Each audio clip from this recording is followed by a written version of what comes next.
Баршаңызға қайырлы күн. Бүгін біз сіздермен осындай дәмді әрі өте әдемі жұмыртқа қуырамыз. Керек ингредиенттер дайындап алғаннан кейін помидорды өз қалауыңыз бойынша турайсыз. Мен осындай кубик қылып турадым. Тамағымыз дәмді әрі сәнді болу үшін аздап жасыл пияз қосамыз.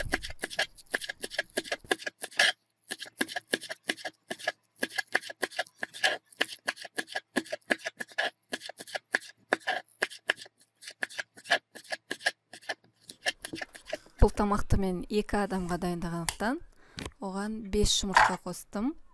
Сіздер адам санына байланысты тағы да үстіне жұмыртқа қоссаңыздар болады.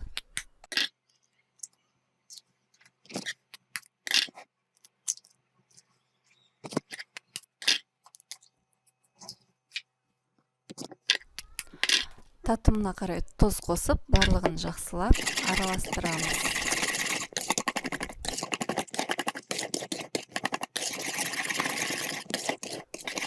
Қызып тұрған табамызға майды құйып 10 секунд күтеміз.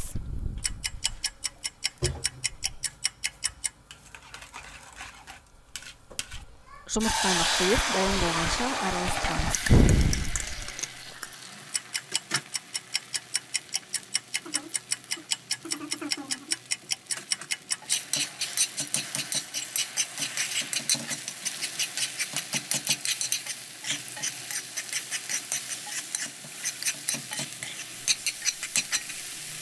Араластырып болғаннан кейін бетін жауып, астын өшіріп қоямыз. Тағы да 10 секунд күте тұрсаңыздар болады. Міне мен тамағым дайын болды. Көргендеріңізге рахмет. Баршаңызға ас болсын.